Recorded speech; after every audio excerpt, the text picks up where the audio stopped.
kulanti wacan wanaagsan daawadayaal halkani waa barteena YouTube ku soo dhawaada channelka haddii aad ku cusub tahayna fadlan subscribe dhe waxaan idin haynaa wararkii ugu dambeeyay caalamka iyo Soomaaliya qodobada aan idin hayna waxa kamid ah madaxweyne Farmaajo oo qaramada midoobay oo cadeeyay mowqifkiisa ku aadan muranka badda ee u dhaxeeya wadamada Soomaaliya iyo Kenya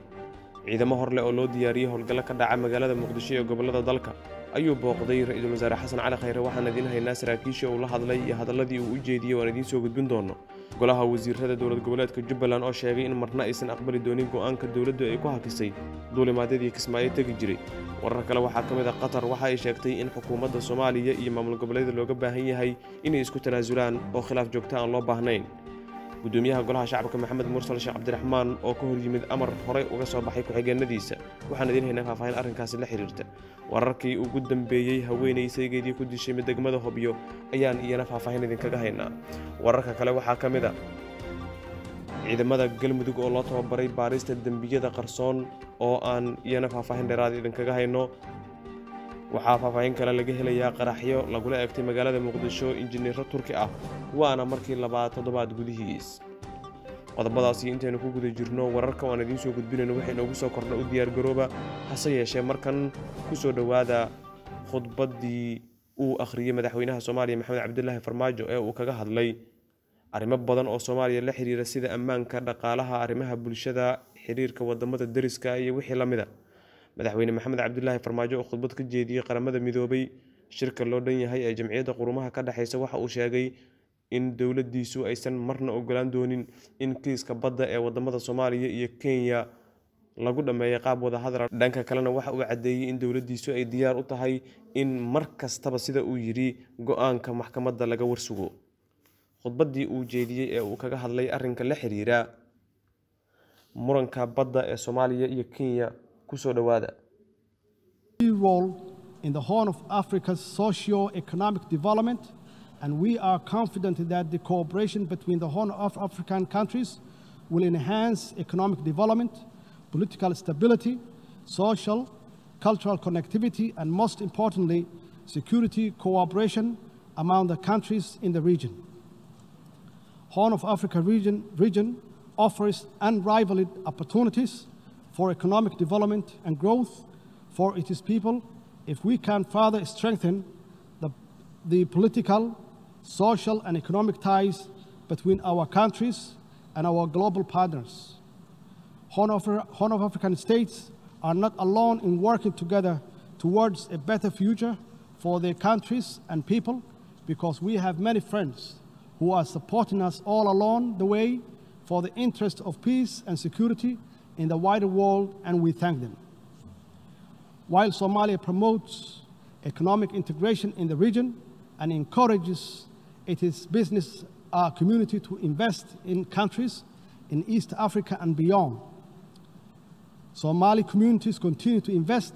in the Republic of Kenya, which indeed contributes to the growth and economic prosperity. Somalia and Kenya are neighbors on the Indian Ocean coast of East Africa who enjoy peaceful and friendly relations. We owe much to Kenya for their steadfast support for Somali's people over the years. While our overall relations are excellent, our maritime boundaries has never been delimited and is the subject of disagreement between our two sister states. Bilateral negotiations did not achieve an agreement in the past. In order to obtain peaceful and equitable settlement in 2014 and in conformity with international law, Somalia instituted proceedings before the International Court of Justice, the highest legal authority of the United Nations. We are very pleased that the court found that it had jurisdiction to resolve the dispute and that it scheduled final hearing on the merit of the case for the first week of November this year. Somalia, as a member of the United Nations and a party to the statute of the court, is committed to seeing this judicial settlement process through to its end. Somalia has pledged to comply with the court's final judgment and to accept the boundary that is delimited by the court. As a matter of international law, the court's judgment will be binding on Kenya as well. And we trust that when that judgment is issued and the boundary is established, a lasting settlement of this long-lasting dispute will finally be achieved. In addition, on September 3, 2019, Peace and Security Council concluded that African Union is not empowered to intervene this case before the court. Mr. President, I would like to further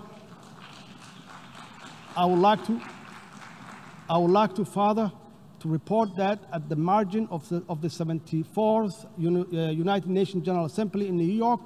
and exactly on Tuesday night, September 24, 2019, President Al-Sisi of Egypt, who is also the current chairman of the African Union, convened and chaired a meeting between me and the President Uhuru of Kenya, the meeting which was very fruitful. We agreed to restore our good brotherly relationship,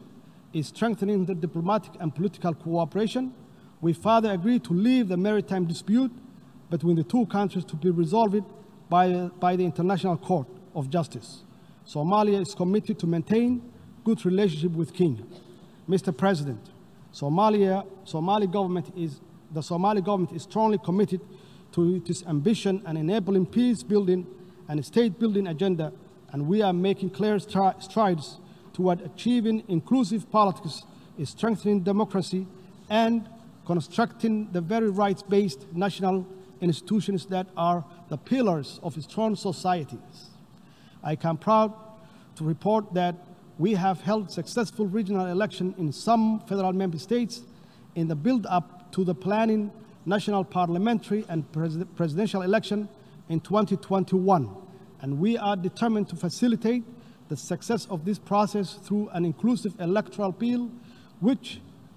voter registrations and better public awareness of the importance of inclusive politics and national progress. From all this, it's clear that Somalia is a historical example of reform, resilience, and people-driven progress and recovery. Today, our national discussions focuses on how to deliver inclusive politics, public services, financial and economic reforms, growing the economy, good governance, advancing regional cooperation, and how to finally defeat the threat of Al-Shabaab terrorism organizations with our valuable partners at home and abroad. Security has been our government's focus and greatest public expenditure since taking office, because everything else, including poverty eradication, quality education, climate action, depends on it. We, alongside our international partners, are working tirelessly to rid the last pocket of violent extremism and their terrorist activities from Somalia. This task is by no means easy because of the violent, cowardly, and opportunistic guerrilla tactics Al-Shabaab terrorist uses, including bombing innocent civilians and private businesses. However, with our holistic strategy of de-radicalization, successful military offensives, the recovery of territory from Al-Shabaab, and the strengthening of Somali National Army and security capabilities, we are confident that our joint efforts with AMISOM and other international partners will bear fruit for Somalia, its people, and for the region and the global stability. We are building a well-trained armed force and right-based security and accountable institutions to take over the responsibility of securing Somalia. Our government, in partnership with AMISOM and other key international supporters, is working hard to achieve this through transition plan in line with the national security architecture. In this regard, I wanted to thank the brave Somali security force, men and women, all the troop contributing countries of African Union, with AMISOM and all our international partners that support the security operations in different and important ways. By no means are these comprehensive reforms easy, but with commitment and absolute determination, we have biometrically registered all the Somali National Army and the human resources audit of the wider security sector in its entirety will be completed shortly. The biometric registration enabled the government to eliminate ghost workers, assess operation readiness of the security personnel, and make cost saving that will be used elsewhere to further strengthening security for the Somali people. I'm convinced Somali's successful security sector reforms will provide us with the best possible security apparatuses to safeguard the well-being and the progress of Somali people. Mr. President, indeed, quality education liberates, empowers, instills hopes, and unleashed the great dreams, ambitions, and innovations that will create a better world for all of us. Ra'iisul Wasaaraha Xukuumadda Soomaaliya ayaa magaalada Muqdisho kula hadlay ciidamo hor leh oo loo diyaariyay in ammaanka gobolada ay la wareegaan isla markaana ay qaadaan dagaal ka dhana shabaab. Ra'iisul Wasaaraha Xukuumadda Soomaaliya Xasan Cali Khayre ayaa sheegay in ciidamadan loo diyaariyay sidii ay qayb uga qaadan lahaayeen sugidda ammaanka magaalada Muqdisho iyo gobolada dalka oo uu sheegay in shabaab kula dagaalami doonaan. ciidamada waxa uu cadeeyay in ay markasta diyaar u yihiin in ay la wareegaan ammaanka dalka. Ra'iisul Wasaare Xasan Cali Khayre ayaa dhanka kala bogaadiyay sheegayna in baahiyaha ay ciidamadu qabaan wax badan laga qaban doono. Maamulka Jubbaland golaha wasiirada oo shiray ayaa sheegay in aysan aqbali doonin marna xayiraadda la saaray deegaankooda, waxaana ay tilmaameen in xukuumadda Soomaaliya ay uga baahan yihiin go'aan saxan oo ay la timaado oo la xiriira sababta loo joojiyay duulimaadyadii Kismaayo tagi jiray marka laga soo tagay khilaaf ka dhacay. waxaana dhanka kale lagu soo warramayaa in xaalad bini'aadanimo oo aad u adag ay ka taagan tahay Kismaayo marka loo eego isbitaalada magaaladaasi oo daawooyinkii la geyn jiray gabaabsi ay noqdeen, waxaana warbixin laga daawaday TV-yada Jubbaland ay cadeynayeen in xaaladda isbitaalku ay aad u liidato guud ee magaalada Kismaayo. xubnaha golaha wasiirada oo ugu horeyn ka dooday xaaladda ammaan ee deegaanada Jubbaland ayaa sheegay in ay wanaagsan tahay xaaladdu, waxaana ay sheegeen in habraac cusub oo nabadgelyada lagu sugayo ay soo saarayaan. waxaa kale oo goluhu ay warbixin ka dhageysteen wasiirka dastuurka taas oo la xiriirta hanaanka dib u eegista dastuurka qabyada ah ee dalka. sida oo kale golaha wasiirada Jubbaland ayaa ka dooday dadaalka wasaaradda arrimaha gudaha maamulkaasi ay ku bixinayso sidii loo soo gabagabayn lahaa dhammaan tabashooyinka ka dhashay doorashadii dhawaan ka dhacday magaalada Kismaayo. arrimaha kale ee shirka lagu soo hadal qaaday waxaa ka mid ahaa xafladii caleemasaarka madaxweyne Axmed Madoobe oo lagu waday in ay qabsoonto balse dib u dhacday, waxaana ay sheegeen xafladdu ay dib u qabsoomi doonto ilaa waqtigeeda laga gaarayana la soo shaacin doono. ugu dambeyn golaha ayaa ka hadlay xariga wasiirkii amniga ee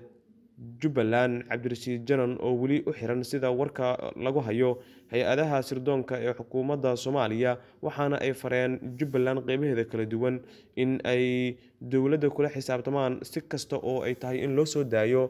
wasiirkii amniga Jubbaland Cabdirashiid Janan.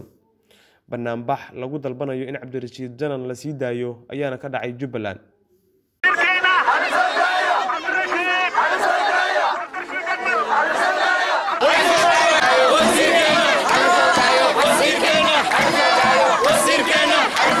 saddexda degmo ee doolow beled xaawaye luuq ayaa saaka waxaa ka dhacay banaanbax waaweyn, waxaana la xiray dhammaan goobaha ganacsiga iyo waxbarashada.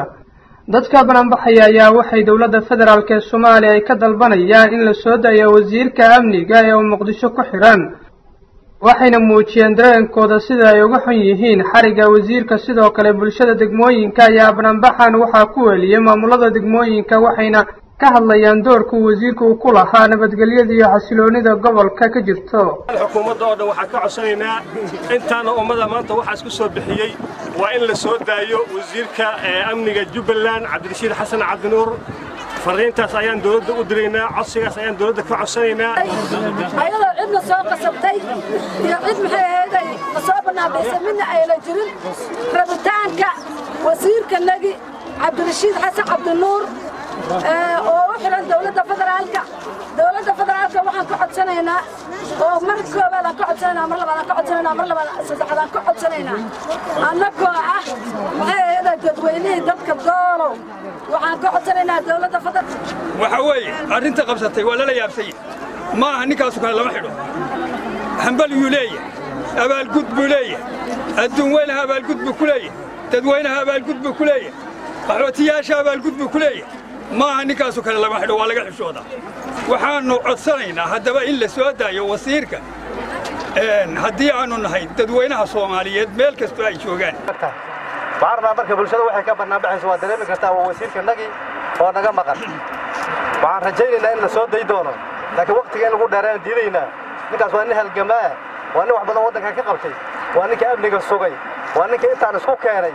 waa ninkii shabaab meel saar runta idinku sheegayna waa ninkii dhulka xabadood ku yeelan dareemaysaan korkiisa oo dhay wada xabad tahay waxaan rabnaa ninkaas waxaa haysta sida noo sheegay dowladda federaalka carrada ayaa u sarraysa waa sax laakiin ma rabna in lagu yahay wasiirka Jubbaland Cabdirashiid Xasan Cabdinuur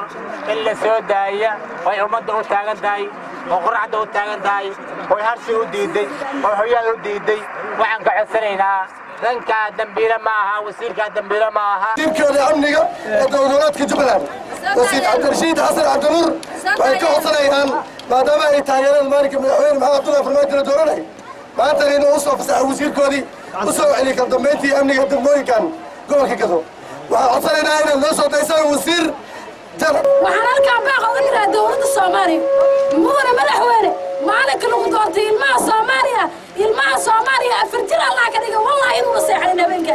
waxaad caawin noogu abaarguday wasiirka amniga oo nabigiisa saaragta u noqday oo jirkiisa u burburay oo lugtiisa saaragta u tahay inaad ku xirto Muqdisho ma qaadanayno mana qaadan karno mid ayada waxa qaadan karna maaha Soomaaliya way ka soo baxday gumaysi xaq wuxuu u lahaa bilad buu xaq u lahaa maanta gobolka waxa uu ka qabtay ummadda shacabka maanta waxa ka jira loo waxa ka jira dalo waxa ka jira bulaxaw gobolkan waxa ka jira adigu xukmo ta xakamadis waxa ay ka codsanayaan aqbal waxay ka codsanayaan waxaan cod dheer ku leenahay dowladda federaalka Soomaaliya inay wasiirka ay xorriyadiisa dib ugu celiso oo aan u aragna qaabka loo qabtay inaysan ahayn qaab sharciga dalka u yaalla waafaqsan ma keenayo micnaha kumana jirto dadnimana maaha dowladnimana maaha sharcina maahan in dadka wasiirada oo xasaanada leh in inta la afduubto ilaa haddeer meeli jiraan aan la aqoonin guud ahaan intaan kusoo gabagabeynayna wararkeennii fadlan haddaad janaladeena ku cusub tahay subscribe dhe waadna mahadsan tahay daawashada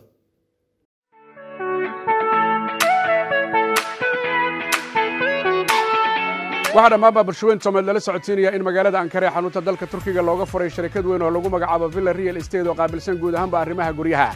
shirkadda Villa Real Estate waxa ay si sharci uga diiwaan gashan tahay dalka Turkiga waxaana ka howlgala shaqaale aqoon sar u leh howlaha ay qabanayaan oo ku hadla luqadaha kala duwan sida af Soomaaliga Ingiriiska iyo Turkishka waxay kuugu talagaleen inay kuugu qidmeeyaan sida ugu sarreysa iyadoo weliba ay aad ku soo dhaweynayaan qiimaha marka aad qayb dhiibtaan qaybaha kale waxaad ku dhiibi doontaan si